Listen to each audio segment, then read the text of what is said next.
Basta gwapa lang yung tani, ma'am. Okay. Basta Pilipina, gwapa yung ka, ma'am.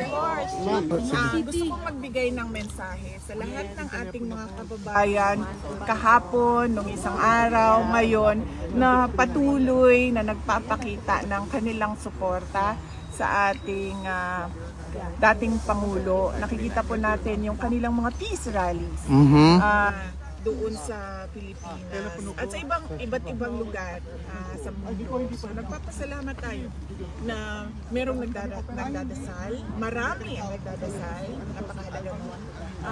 Pangalawa, nagpapakita ng suporta at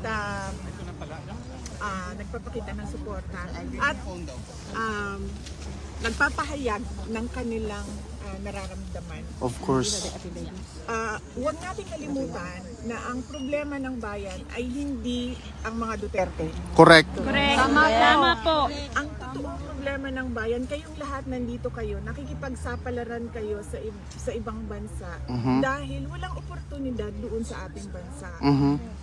Patuloy ang kahirapan, Check. patuloy ang kagutuman, patuloy na walang nangyayaring kaunlaran.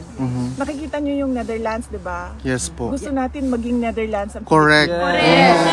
Bukas na ba, ma'am? Bakit ba hindi nangyayari yun? Yun yung tanong natin. Yes. Pag-president ka na, ma'am. Bukas na mag-president ka na. Bukas na. Ma'am, mag-president ka na, ma'am. Huwag natin kalimutan yun. Vale. Nandito lang kami para sa inyo. Ako ang problema Correct. dahil Kita po namin lahat yun. dahil Alam bakit po nga ba ako namin nagiging lahat. problema? Dahil Tanda. Maganda. Gwapang.